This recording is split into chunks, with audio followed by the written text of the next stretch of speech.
अक्सर 30 या 35 साल के बाद महिलाओं में कोई ना कोई प्रॉब्लम आनी शुरू हो जाती है, जैसे पीरियड्स का इरेगुलर हो जाना या बहुत ज्यादा पेन होना पीरियड्स के समय पे, या यूट्रस में फिब्रॉइड हो जाना। कई तरह की समस्याएं आ जाती है। किसी को वाइट डिस्चार्ज बहुत ज्यादा होना शुरू हो जाता है। तब आपको क्या करना चाहिए और कैसे अपने आप पे ध्यान देना चाहिए, आज बताऊंगी इस वीडियो में। चलिए शुरू करते हैं इस वीडियो को। हेलो फ्रेंड्स, मैं सुमन चौहान, सर्टिफाइड डाइटिशियन न्यूट्रिशनिस्ट, आपकी फिटनेस ट्रेनर। मेरे चैनल देसी इलाज में आपका स्वागत है। देखो, हम क्या करते हैं, जब भी बच्चा हो गया या हम ससुराल में चले गए तो वहां पे जाके बहुत ज्यादा बिजी हो जाते हैं खाना बनाने में और घर के कामों में। तो हम सोचते हैं कि भाई इतना काम तो हम कर रहे हैं, अब अलग से एक्सरसाइज करने की क्या जरूरत है, और हम अपने ऊपर ध्यान देना छोड़ देते हैं। और कई लेडीज तो ये भी करती हैं कि अरे यार, अपने आप अब इतना टाइम तो हम काम में देते हैं, फिर अपनी एक्सरसाइज करो अलग से। छोड़ो यार, जब भी कोई दिक्कत परेशानी होगी, दर्द हो रहा है, कुछ भी हो रहा है, टैबलेट ले लेंगे, दवाइयाँ ले लेंगे। और आपको नहीं पता कि ये दवाइयाँ, जब भी आप सिर दर्द की, पेट दर्द की, किसी भी वजह से पेन किलर्स खाते हो, तो ये बहुत ज्यादा साइड इफेक्ट करती है और आपकी किडनी पे असर डालती है।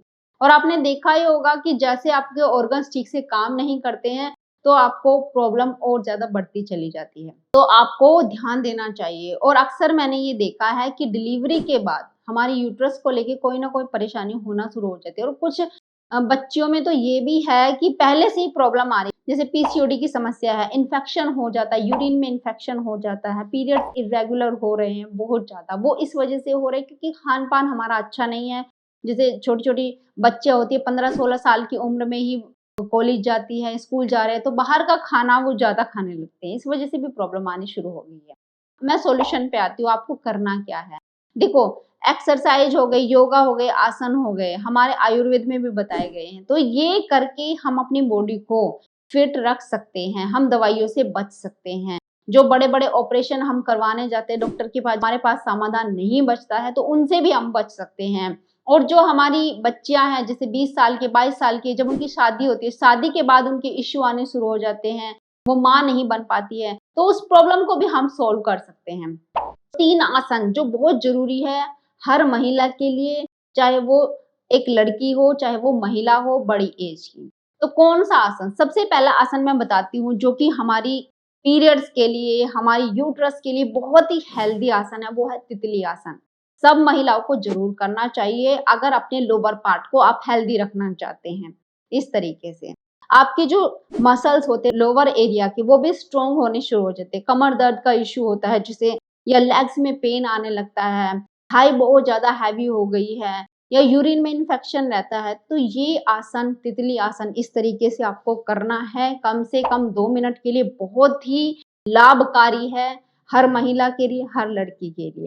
और तितली आसन में ये नहीं कहूंगी कि नहीं कर सकते, उनके लिए लाभकारी नहीं है, उनके लिए भी लाभकारी है। कहने का मतलब ये है कि जो लोअर ऑर्गन्स है हमारे पेट के, उनके लिए बहुत ही अच्छा आसन है ये।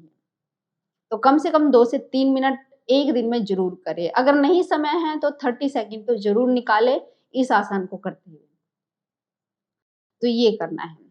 अगला जो आसन है वो ध्यान से देख लीजिए, जो मतलब औरतों को या महिलाओं को जरूर करना चाहिए। जिनको लोअर बैक पेन बहुत ज्यादा है, सीवियर है, तो वो तो ना करें, लेकिन जो नॉर्मल है, हल्का फुल्का ही बैक पेन रहता है, वो जरूर करें। तो सबसे पहले आपको क्या करना है, इस तरीके से अपनी लेग्स को फैला लेना है।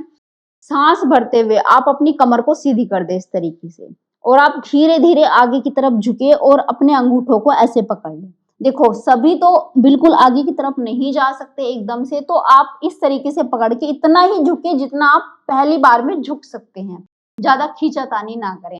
तो इस तरीके से आप करने की कोशिश करें और इसको होल्ड करके रखें कम से कम 30 सेकंड के लिए। अगर आप 30 सेकंड के लिए होल्ड करके नहीं रख सकते तो वापस आ जाए। फिर से आप ऐसे सांस भरते हुए और सांस छोड़ते हुए ऐसे जाए और 10 सेकंड के लिए होल्ड करें। फिर वापस, फिर से सांस भरे, पूरा अपनी स्पाइन को सीधा कर दे और इस तरीके से। अब आप धीरे धीरे इस तरीके से आगे की तरफ और ज्यादा झुक सकते हैं ऐसे। इसको कहते हैं पश्चिमोत्तानासन। तो आप धीरे धीरे आपकी कैपेसिटी बढ़ती जाएगी, तो आप पहली बार में इतना ही जा पाते हो, अगली बार में इतना जाओगे, अगली बार में उससे ज्यादा, और अगली बार में ऐसे ऐसे करते करते आप यहाँ तक आ जाओगे इस तरीके से। तो आपने इस तरीके से धीरे धीरे करके इस आसन को और ज्यादा बढ़ाते जाना है, आपकी फ्लेक्सिबिलिटी भी बढ़ती जाएगी। आप देखेंगे कमर दर्द भी आपका खत्म होना शुरू हो जाएगा और जितनी भी यूट्रस रिलेटेड समस्याएं हैं वो धीरे धीरे आपकी ठीक होनी शुरू हो जाएगी, क्योंकि कहीं ना कहीं आप अपने यूट्रस को स्टिमुलेट करते हैं। जो ऑर्गन्स आपके काम नहीं कर रहे हैं तो उनको आप स्टिमुलेट करके उनको ठीक कर सकते हैं, हेल्दी कर सकते हैं फिर से दोबारा। तो इस तरीके से आपने करना है। अब तीसरा जो आसन है वो देख लीजिए, उसका नाम है विपरीत करनी। उसमें आप बेड पे भी कर सकते हैं, उसमें आप लेग्स को ऊपर करना है दीवार की सपोर्ट लेके। देखिए कैसे करना है। सबसे पहले दीवार के पास इस तरीके से आ जाएंगे। अब आप लेट के अपनी लेग्स को ऊपर उठा लेंगे और दीवार का सपोर्ट ले लेंगे इस तरीके से, ऐसे ऐसे ऐसे रख लीजिए। तो ये बेड के ऊपर भी कर सकते हैं, जब आप सोने जाएं सोने से पहले करिए। ये बहुत अच्छा है महिलाओं के लिए, या पुरुष भी से कर सकते हैं, कोई दिक्कत नहीं। जिनकी लेग्स में पेन रहता है, प्रॉब्लम रहती है, तो उनको जरूर करना चाहिए। अब ये काम कैसे करता है? अब काम ऐसे ही करता है, देखो जो हमारी ग्रेविटी होती है ना, तो वो किसी भी चीज को नीचे की तरफ खींच के रखती है, तो हम हमेशा खड़े रहते हैं। तो हमारा जो हार्ट होता है वो ब्लड को पंप करता है नीचे की तरफ। तो ये जो हमारी पिंडलियां होती है ये दूसरे हार्ट का काम करती है, ये ब्लड को वापस भेजने का काम करती है। तो इन पर बहुत ज्यादा प्रेशर आया हुआ होता है। तो जब हम ऐसे करते हैं तो उनका प्रेशर ना रिलीज होने लगता है पिंडलियों का, और जब ब्लड का फ्लो हमारे ऑर्गन्स इनकी तरफ होता है, जो हमारे पेट के ऑर्गन्स है, और जब ब्लड वहां पे जाएगा और वहां पे आराम से रुकेगा, यहाँ पे ब्लड को हमें रोकना होता है, आराम से रुकेगा, तो हमारा जो प्रॉब्लम होती है वो भी रिवर्स होने लगती है, वो भी ठीक होने लगती है। तो ऐसे आप जैसे किडनी की समस्या है जिनको, तो उनको भी मतलब ये वाला आसन वो कर सकते हैं। और उनको लेग्स ऊपर रखने के लिए बोला जाता है सोते हुए, जिनको किडनी की समस्या होती है। लेकिन किडनी वालों के लिए तो चलो हम नहीं बता रहे, हम बता रहे हैं जिनको यूट्रस की समस्या, फिब्रॉइड की समस्या है, या फिर पीरियड के समय पे पेन होता है, या लेग्स पेन रहता है जिनको, ये सारी समस्याएं दूर करती है ये वाला आसन। तो इस तरीके से आपको जरूर करना चाहिए। कितनी देर? 1 मिनट, 2 मिनट या 5 मिनट, जितनी देर आप रख सकते हैं, बिल्कुल रिलैक्स होके उतनी देर आप रखिए और ऐसे आंख बंद करके आप लेट जाइए। इस तरीके से लंबी गहरी सांसें लीजिए और छोड़िए।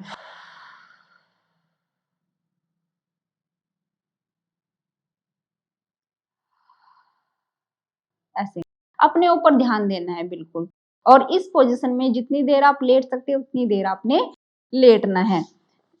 तो देखो कहने का मतलब ये है, अगर आपके पास समय नहीं होता या आपकी मर्जी नहीं होती तो आप कुछ भी ना करें, है ना। अब आप कहेंगे आप तो दवाई लेके अपना पेन कम कर लेते हैं, लेकिन आपको पता है दवाई लेके अगर पेन कम कर रहे हो, अपनी बॉडी का ध्यान नहीं रख रहे हो, तो आप अपनी आधी उम्र कम कर रहे हो। दवाई लेके उस समय के लिए तो आपको आराम मिल जाता है कि, लेकिन लॉन्ग टर्म में आप अपने ऑर्गन्स को खराब कर रहे हो। और ये चीजें करके आप अपनी बॉडी को चुस्त दुरुस्त तो बनाते ही हैं, साथ में अपने ऑर्गन्स की हीलिंग करते हैं नेचुरल तरीके से, उनकी उम्र बढ़ाते हैं। उनकी उम्र बढ़ेगी, आपके ऑर्गन्स की उम्र बढ़ेगी, तो आपकी उम्र लंबी होगी। तो बस इतना ही कहना चाहती थी कि बच्चों को भी आदत डालिए, खुद भी कोई ना कोई योगा आसन, जैसे कि मैंने कुछ आसन बताए, जरूर करिए और अपने आप को एकदम फिट एंड फाइन बनाइए। आज इतना ही। वीडियो कैसी लगी जरूर बताना। वीडियो पसंद आई होगी तो वीडियो को लाइक शेयर जरूर करना। अगर चैनल पे आप नहीं है तो चैनल को सब्सक्राइब करना मत भूलना। फिर मिलती है नेक्स्ट वीडियो में, तब तक के लिए बाय बाय, टेक केयर।